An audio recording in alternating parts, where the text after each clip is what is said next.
नमस्कार दोस्तों, अस्सलाम वालेकुम, चरण स्पर्श, जय श्री राम, सत श्री अकाल। कैसे हो तुम लोग? तो आज मैं फिर आ चुका हूँ आपका रिकवरिंग एडिक्ट, तो सुधरता हुआ नशेड़ी। मैं नशा करता था। मैंने 14 साल नशा किया। ठीक है, बहुत नशा किया। इसमें एक चरस, गोली, कैप्सूल, भांग, इंजेक्शन, सब है ना, मल्टीपल नशे किए और बर्बादियां देखी। जीवन अस्त-व्यस्त हुआ, मरा जिया, मौत के करीब पहुंचा, उठा।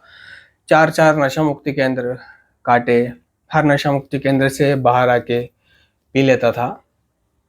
रिकवरी क्या है, सुधार क्या है, बचना कैसे है, मुझे मालूम नहीं चलता था किसी भी इलाज के बाद, क्योंकि ध्यान नहीं हुआ करता था।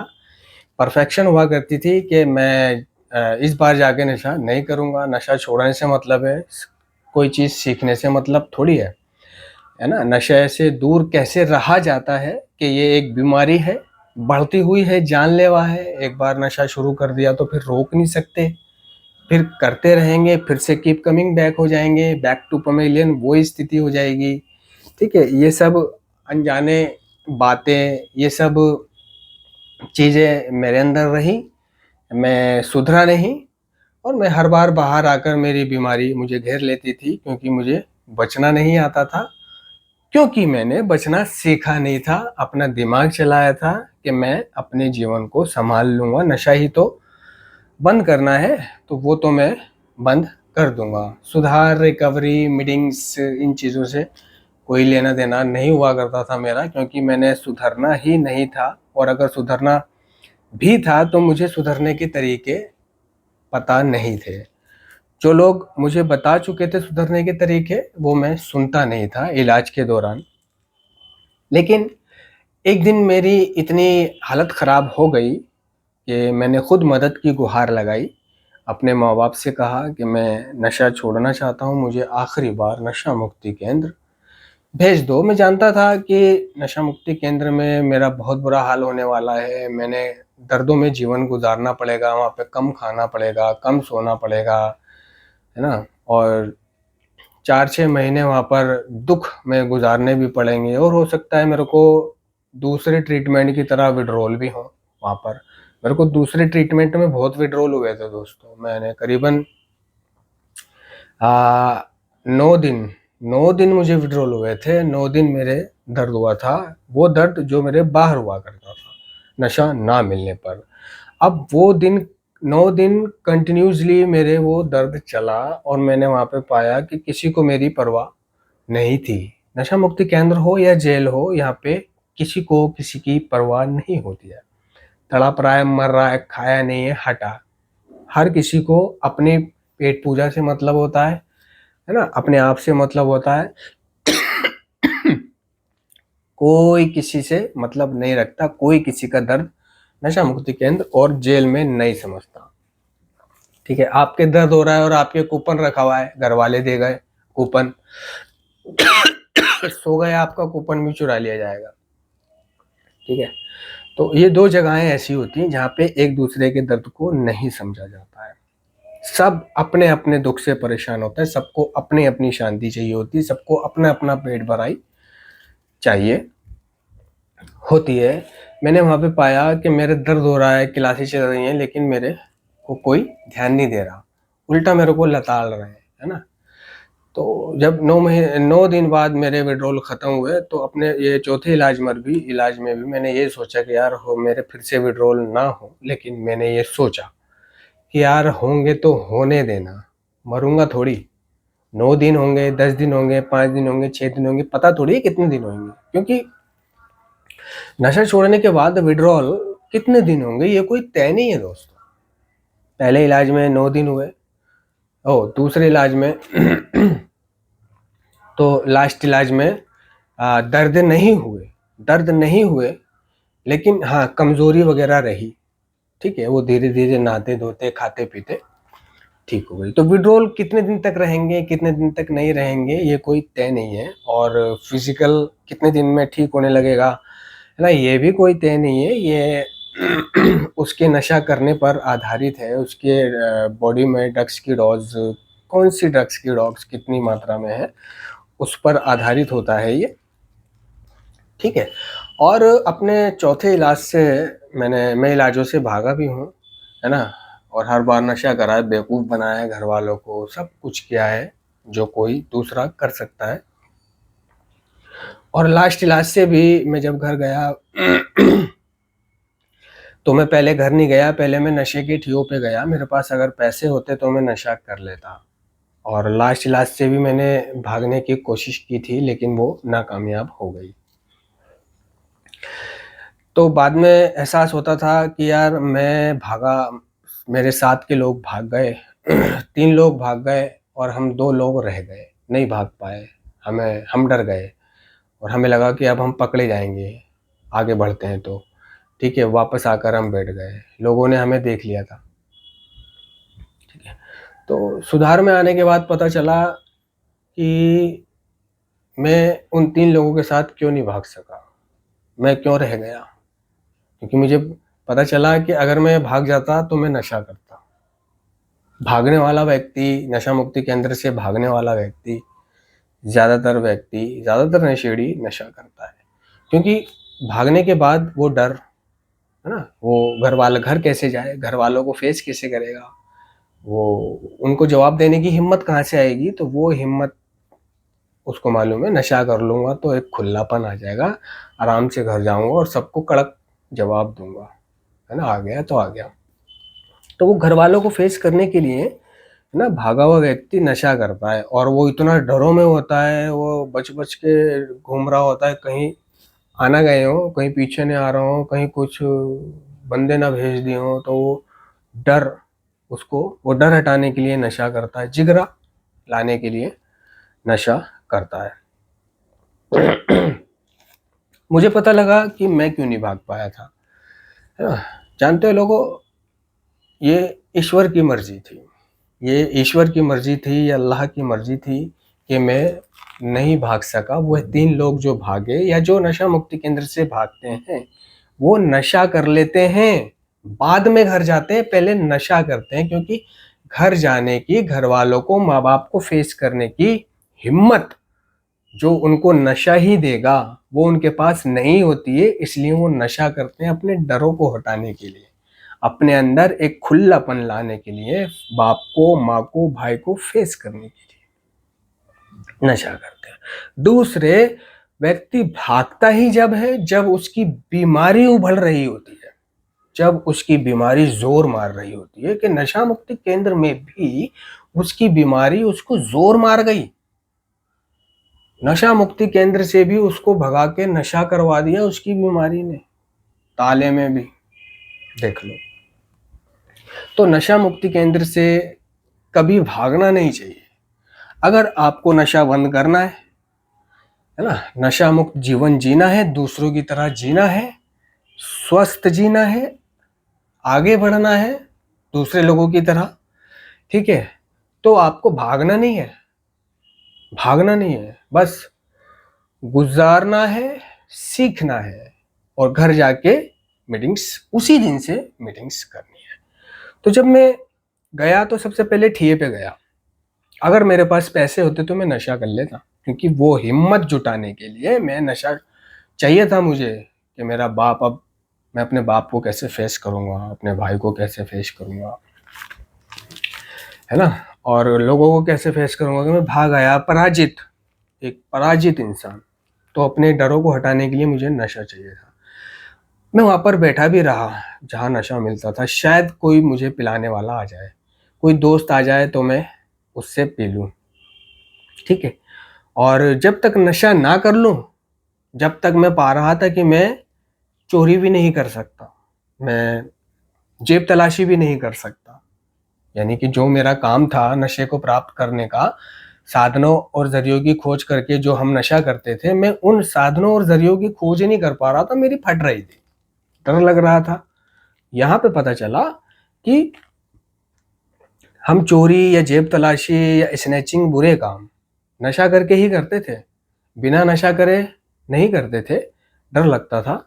तो नशा हमारे उस डर को हटा देता था, है ना, और हमारे अंदर एक ताकत ला देता था, और हम चोरी करते थे। तो मेरे को ऐसा लग रहा, बिल्कुल डर लग रहा मैं जेब तलाशी नहीं कर पा रहा, ना मेरी फट रही। तो मैंने कहा यार मुझे मालूम है जब तक मैं नशा नहीं कर लूंगा जब तक मैं चोरी भी नहीं कर सकता। तो मैं बैठ गया वहां पर, कोई आए, एक आया भी, लेकिन उसने मुझे पिलाने से मना कर दिया, भाई हमारे पास नहीं है। ठीक है, अगर वो मुझे पिला देता तो वो मेरा रिलैप्स हो जाता उस दिन, और अगर मेरे पास पैसे मिल जाते या मेरे को कहीं से पड़े हुए मिल जाते या मैं सेंटर से ही लेके भागा होता पैसे किसी के, तो मैं नशा कर लेता। मतलब मैं नशे के ठिए पे गया नशा करने के इरादे से, मेरे पास पैसे ना होने की वजह से मैंने नशा नहीं करा। कोई यार दोस्त आया जानने वाला पिछला, उसने साफ मना कर दिया, कौन किसको पिला रहा है। ठीक है, चोरी करने की, जेब काटने की, है ना, हिम्मत नहीं थी बिना नशा किए। तो मैं मजबूर था। मतलब कुल मिला के ये लगा लो कि मैं एक तो ग्रुपिंग के साथ भाग नहीं सका, दूसरे जब मैं स्टाफ में आया और मैं खुद वहाँ से इरादा बदल के चला गया घर, क्योंकि वो मेरे फादर को उसने बोल दिया था कि जहाँ इतने महीने रख लिया है वहाँ 1 महीना और सही। मैं स्टाफ में था, अपनी मर्जी से आया था, तो मैं अपनी मर्जी से आया था और अपनी मर्जी से चला गया। तो उसमें भी मैं एक अनजाना डर फील कर रहा था, और अपने घर वालों को फेस करने के लिए मुझे नशे की शक्ति चाहिए थी। मैंने देखा कि मेरी मदद नहीं हुई, तो जिसने मुझे नशा मुक्ति केंद्र भिजवाया था उससे मैंने वादा किया था कि मैं जब बाहर आऊँगा तो तुम्हारे साथ मीटिंगें करूँगा। तो मैं उसके पास गया, और जब उसकी छुट्टी हुई तो मैंने उसको ये सारी चीज़ शेयर करी कि ऐसे-ऐसे बात है, कि मेरा बैठे-बैठे विचार चल गए कि मैं यार मेरे को सेंटरबाज़ी ये छोड़ देनी चाहिए। 1 महीना वॉलंटरी हो गई, 4 महीने इलाज हो गया, लास्ट 3 इलाज मैं पहले ले चुका हूँ, चौथा इलाज 4 महीने का ये ले लिया। 1 महीना मैं अपनी मर्ज़ी से आ चुका हूँ, ठीक है? और इस 1 महीने बाद जब मुझे घर जाना चाहिए था तो भी ये मेरे को रोक लिया, है ना? ये मेरे को काउंसलिंग करके मेरे फादर की और रोक लिया और 1 महीने की फीस और ले ली। लेकिन वो तो मैं स्टाफ में था, उसने ये नहीं सोचा कि ये इसकी मर्जी के खिलाफ अगर हम जाएंगे तो ये तो आज़ादी में खुद जा सकता है। तो भाई मैं खुद चला गया वहाँ से। अब मेरे पास कोई रास्ता नहीं था, जब मेरे को नशा भी नहीं मिला और ना ही मैं घर जा सकता था, तो लास्ट मेरे पास उस बंदे के पास जाने के सिवा कोई रास्ता नहीं था। मैं उस बंदे के पास गया, उससे मैंने ये सारी शेयर करी, वो मुझे मीटिंग ले गया, और मीटिंग ले जाके फिर मैंने उसने मेरे को बोला कि ये सारी चीज़ मीटिंग में शेयर कर, और वो सारी चीज़ मैंने मीटिंग में शेयर करी और मैंने अपने आप को हल्का पाया। उसने मेरे फादर को फ़ोन करा, वो एक नारकोटिक्स एनोनिमस का मेंबर था, ठीक है। उसने बोला कि भाई साहब ऐसे-ऐसे आपका लड़का जो है ना मेरे साथ है, और मैं इस ये सेंटर से आ गया है, कोई बात नहीं है, मैं इसे मीटिंग लेकर के आया हूँ, और ये रात को अपने 10:30-11 बजे तक घर पहुँच जाएगा, और इसको कुछ कहना नहीं, और अगले दिन इसको किराए भाड़े के पैसे देके मेरे पास भेज देना दोपहर को, और फिर शाम को मैं इसे मीटिंग लेके जाऊँगा और इसी तरह ये फिर रात को घर आएगा, कुछ कहना नहीं, ठीक है। और उस रात में मीटिंग करके घर गया, शेयर करके, मीटिंग में मैंने पहली बार शेयर करा। और मैं घर पहुंचा तो मैंने देखा कि सब ठीक था। मतलब जो मेरे अनजाने डर थे ना, घर पहुंचने के बाद ऐसा तो नहीं होगा, वैसा तो नहीं होगा, तो वो उस व्यक्ति के फ़ोन कर देने के बाद में सब ठीक रहा। किसी ने मेरे को देखा तक नहीं, किसी ने मेरे को जताया तक नहीं कि तूने ऐसा क्यों करा, ऐसा नहीं करना चाहिए था, वगैरह वगैरह, 1 महीना और सही, तूने गलती करी, कुछ नहीं करा। उन्होंने मेरे को कुछ नहीं कहा, उल्टा ये कहा मेरी मदर ने कि अच्छा किया तू आ गया, अच्छा किया तू आ गया। हमने तेरे पापा से कहा था कि इसे 1 महीना ये वॉलंटरी में जा रहा है अपनी इच्छा से, ठीक है, तो इसकी इच्छा के अनुसार इसको 1 महीने बाद ले आना। अगर इसके मर्जी के मुताबिक नहीं होगा तो भी गड़बड़ है। लेकिन मेरे फादर सीधे आ गए उसकी बातों में, है ना, डायरेक्टर की बातों में आ गए। वो साले तीर बाण ऐसे ही चलाते हैं कि डरा देते हैं, तो आदमी कहता है कि चलो जहाँ हाथी घुस गया वहाँ पूछ और सही, 1 महीना और सही, पूरी जिंदगी का सवाल है ना। लाख रुपया लगा दिया, उन लाखों रुपए के बर्बाद हो जाने का सवाल है, चलो 1 महीना और सही। कि हमने तो कहा था इसे लेकर के आना, कि वो वादा करके गया कि मुझे 1 महीने बाद ले आना, ठीक है, और अपनी मर्जी से गया था तू, और घर आके भी तूने 3-4 दिन नशा नहीं करा था, सही रहा था। कि ये तो तेरे पापा ही बेवकूफ निकले, उसकी बातों में आ गए और पैसे और दिया है उसे। मुझे और हिम्मत मिली कि यार बहुत अच्छा। और अगले दिन मैं अपनी अम्मी से पैसे लेकर और फिर से उस बंदे के पास चला गया। उस बंदे के पास जाकर शाम हुई, उसकी छुट्टी हुई और हम फिर मीटिंग गए, और मीटिंग से मैं घर गया, है ना। घर से मीटिंग, मीटिंग से घर, घर से मीटिंग, मीटिंग से घर, इस तरह मैं करता रहा। उसने भी मेरे को 2-3 जगहों की मीटिंगें कराई, ठीक है। लेकिन दोस्तों, मीटिंगें करते करते भी एक दिन, ये लगा लो कि 1 महीने बाद, यानी 1 महीना मीटिंग करते करते जब मेरा घर वालों पे भरोसा आने लगा कि हाँ ये जाता है, मीटिंग करता है उसके साथ और रात को घर आ जाता है, और मुझे जो है शुरू शुरू में पैसे ज़्यादा देने में जो उन्हें दिक्कत आ रही थी, डर चल रहे थे, वो डर भी उनके निकल गए कि नहीं, अब वो मुझे 100 रुपये भी दे सकते थे, 150 भी दे सकते थे, 200 भी दे सकते थे, 300 भी दे सकते थे, 500 भी दे सकते थे। और धीरे धीरे मैंने देखा कि वो सारा अपना प्यार निछावर करने लगे, कपड़े वपड़े सिलवा ले, है ना, ये चलिए वाला मोबाइल ले ले, है ना, पुराने वाले कीपैड से थोड़ा नया वाला कीपैड दे दिया। पहले कीपैड ही हुआ करता था ना, टच तो चला भी नहीं था जब तक। और मैं मतलब घर वालों का प्यार तो मिल रहा था और घर वालों का भरोसा भी जीत रहा था मैं, लेकिन मैं सिर्फ एक चीज़ मेरे को खा रही थी अंदर ही अंदर, कि मुझे खालीपन बहुत सता रहा था। और अर्ली में मैं बहुत कमज़ोर बहुत था, मैं रातों को सो नहीं पाता था, मेरे तड़प होती थी, मैं ज़िंदगी से मतलब नशा छोड़ के एक परेशान महसूस कर रहा था। लेकिन ये एक स्लोगन को मैंने अपने दिल पे लगा लिया था कि नशा हमारी किसी समस्या का समाधान नहीं है।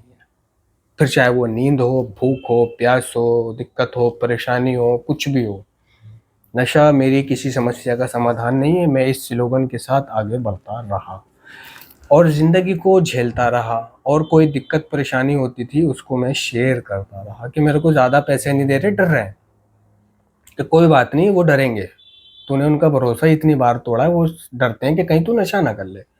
तो मैं अपनी प्रॉब्लमों को शेयर करता रहा और उस व्यक्ति की बातों पर, बताई हुई बातों पर चलता रहा कि अगर ऐसा तेरे घर वालों ने कहा है तो क्यों कहा है। उसका मुझे जवाब मिलता रहा कि अब तेरे को ऐसे करना है, अब तेरे को वैसे करना है। यानी कि जब मैंने सवाल करने शुरू करे अपनी प्रॉब्लमों के बारे में, तभी मुझे उसके सॉल्यूशन मिले। अगर मैं सवाल नहीं करता, अपनी प्रॉब्लम को शेयर नहीं करता, तो मेरे को उसको सॉल्यूशन नहीं मिलता, और मैं उन सॉल्यूशनों को अपने अंदर रख कर, यानी उन सवालों को अपने अंदर रखकर एक दिन फट जाता। मैंने भी धीरज से काम लिया और ज़िंदगी को झेला। नींद नहीं आ रही है, कोई बात नहीं, भूख नहीं लग रही है, कोई नहीं, है ना। लोगों ने मुझसे कहा कि हमारे साथ भी ऐसा ही है। मीटिंग करता रहा मैं, संडे को भी मीटिंग करता था, रोज़ मीटिंग करता था, है ना, बातों को मानता था। और मीटिंग करते करते भी दोस्तों, चतुर चालाक मायावी बीमारी है ना, मीटिंग करते करते भी एक दिन मुझे नशा करने के विचार बहुत तेज़ी से आने लगे और मेरा घर पर ही ऑब्सेशन बन गया। और उस दिन मैंने अपनी मदर से किराए के पैसे लेकर मीटिंग नहीं जाना था, उस दिन मैंने नशा करने जाना था। मेरे को नशा करने का विचार, जुनून हावी हो चुका था। मैं विचारों से खेलने लगा था क्योंकि मैं अच्छा महसूस करने लगा था, मुझे खालीपन आ रहा था और टाइम पास नहीं हो रहा था। तो मैंने सोचा आज नशा करूँगा, भैंचो बहुत दिन हो गए। मुझे पता था कि अगर मैं नशा करूँगा तो फिर से मैं करने लगूंगा, मेरे इतने इलाज बेकार हो जाएंगे, पैसा बर्बाद हो जाएगा, अब तक जो भरोसा पाया है मैंने वो टूट जाएगा। अरे देखी जाएगी, इन बीमारी हावी थी ना, तो बीमारी कहती है कि देखा जाएगा, पहले नशा कर ले। ध्यान रखना दोस्तों, बीमारी कहती है कि देखा जाएगा, नशा कर, बात की बाद में देखी जाएगी, बीमारी ये कहलवाती है। भाई साहब, मैं अपने घर से मीटिंग के लिए नहीं निकला, मैं अपने घर से नशा इंजेक्शन लगाने के लिए निकला। देखो, मैंने वही बस पकड़ी। हमारे इलाके से डायरेक्ट बस नहीं जाती जहाँ नशा मिलता है, तो वहाँ से थोड़ा 1 किलोमीटर आगे आना पड़ता है। वहाँ से मैंने 5 रुपये दिए, बस पकड़ी। फिर वहाँ से बस पकड़नी थी, वहाँ से मैंने बस पकड़ी, ठीक है। और उस बस में मैं 2-3 स्टॉप ही आगे बढ़ा था, उतरा। वहाँ 2-3 स्टॉप आगे बढ़ने के बाद उतर के सामने एक केमिस्ट था जहाँ एविल लिया करता था, जो बहुत नज़दीक मिलता था। एविल दूर भी नहीं था और पास भी नहीं था, दूर वाले से पास था, 2 जगह मिलते थे। मैं वहाँ गया और मैंने वहाँ पर एविल मांगा उतर कर, तो उसने एविल नहीं दिया, क्योंकि यही कोई साल भर की बात हो चुकी थी। साल भर पहले वहाँ मिलता था जब मैं नशा करता था, या अब वो मुझे पहचान नहीं रहा था, या उसने देने बंद कर दिए थे, उसके रेट पड़ चुकी थी, या जो भी था, उसने मुझे एविल नहीं दिया। उसने मुझे एविल नहीं दिया तो मैंने सोचा कि चलो अब वहाँ से लेता हूँ, जहाँ मिल जाएगा, जहाँ भरोसा है। तो मैं वापस बस स्टॉप पे आया और बस का इंतज़ार करने लगा कि बस आएगी, उसमें बैठ जाऊँगा। बस सिर्फ 100 कदम की दूरी पर थी, इतने में ही मेरे पास फ़ोन आ गया उस बंदे का। कहाँ है? अरे मैंने कि भाई बस यहीं हूँ, बस कितनी देर में आ रहा है? फटाफट आ जा, निकल रहे हैं बस, आज जल्दी छुट्टी है। मैंने कि ठीक है, आ रहा हूँ। और भाई उसके फ़ोन पे बात करते करते वो बस निकल गई। और उस बस निकलने के बाद और उसके फ़ोन काटने के बाद मेरी आंखें खुली, मेरी आंखें खुली। अबे मैंने कि ये क्या कर रहा था तू?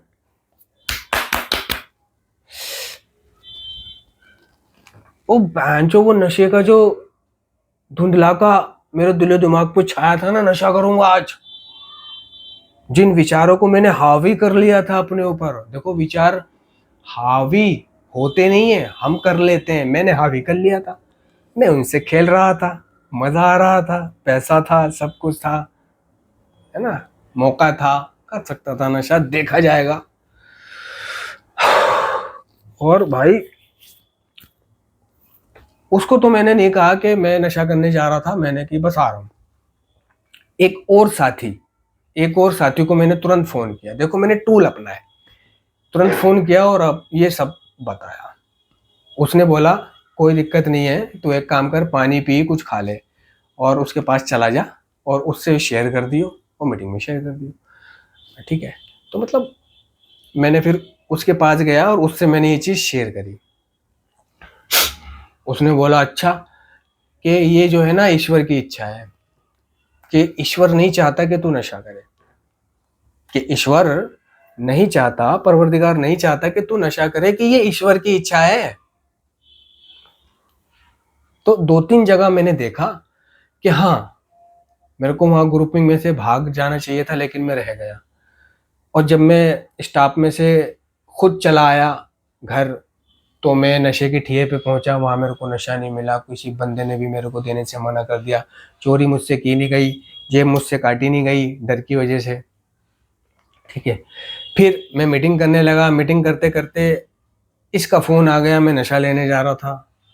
तो ये ईश्वर की इच्छा है। इस बार ईश्वर नहीं चाहता था, इस बार ऊपर वाला नहीं चाहता था कि मैं नशा करूं और अपनी ज़िंदगी को बर्बाद करूं। तो फिर मैंने अंदाज़ा लगाया कि वो क्यों नहीं चाहता था कि मैं नशा करूं और अपनी ज़िंदगी को बर्बाद करूं। हाँ, इसके 2 कारण थे, ये मैंने अनुभव किया। पहला कारण कि मेरे माँ बाप, भाई बहन और मेरे सगे वालों की दुआएं, जो उन्होंने दुआ मांग रखी थी कि या मालिक हमारा लड़का नशा छोड़ दे, और अब नशा छोड़ दिया है तो तेरा लाख लाख शुक्र उन्होंने अदा करा होगा, है ना। उनकी मुरादें, उनकी मन्नतें, है ना, एक तो वो काम आ गई, है ना, कि मैं इस बार ईश्वर ने मुझे बचा लिया, 2-3 बार बचा लिया नशा करने से, है ना। और दूसरे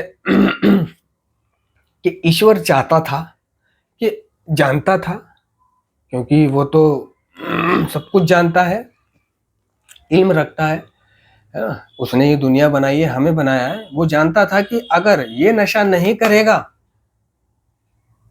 ये ठीक रहेगा, तो ये दूसरे नशेड़ियों की या दूसरे लोगों की मदद करेगा नशा छोड़ने में, उनका नशा छुड़ाने में उनकी मदद करेगा। ये अब खुद क्लीन होकर 5-6-10 को और क्लीन करेगा, और वो 5-6-10 और 5-6-10 को क्लीन करेंगे, और ये भी अपना इसी तरह कार्य करता रहेगा, और वो 5-6-10 भी अपना इसी तरह कार्य करते रहेंगे। तो इस तरह कई लोगों की जिंदगी ये सुधार सकता है, बचा सकता है, खुद की जिंदगी बचने के बाद में। तो मैंने पाया कि हाँ यार, मैं वो ही कर रहा हूँ। मेरे को पता लगा कि मेरी माँ बाप ने कितनी मन्नत मुरादें मांग रखी थी कि बेटा जब तू सेंटर में था, जब तू नशा करता था, तो मैंने ये मन्नत मांगी थी, आ उसको पूरा करने चल रहा है, आ ऐसा करने चल रहा है, आ वैसा करने चल रहा है। ठीक है। और मुझे भी पता चला कि मैं भी वही काम कर रहा हूँ। मैं अब दूसरों को जो है ना, एक नशा बंद करने का रास्ता बताने में मदद कर रहा हूँ, है ना। और दूसरों से मैं मदद ले रहा हूँ, दूसरे मेरी मदद कर रहे हैं, हम एक दूसरे की मदद कर रहे हैं, और एक दूसरे की मदद करके हम नशा मुक्त हैं। मैंने भी ये पाया। तो ये इस बार ईश्वर की इच्छा थी कि मैं नशा ना करूं। मैं नशा नहीं करूंगा, तो उसको मालूम था कि ये 2-4 का 5-6 का नशा बंद करा देगा। ठीक है। तो ये छोटा सा मेरे बारे में एक रहस्य था। इसी के साथ मैं इजाज़त चाहूँगा। धन्यवाद।